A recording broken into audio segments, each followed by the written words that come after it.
कशाला? गवताला? गवत वाढवायचंय? झालं का? बास झालं का पाणी? भरायचंय? किती भरायचंय? आंब्याला सोड, आंब्याला. हा, बस बस बस बस. हा, भिजला. आंघोळ घातली तू आंब्याला? आंघोळ घातली आंब्याला?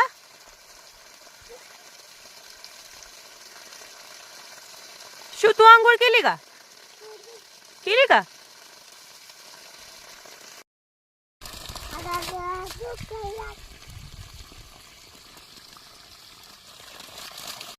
आ? काय गेला? हात गेला? कुठं? गावात? कस काय?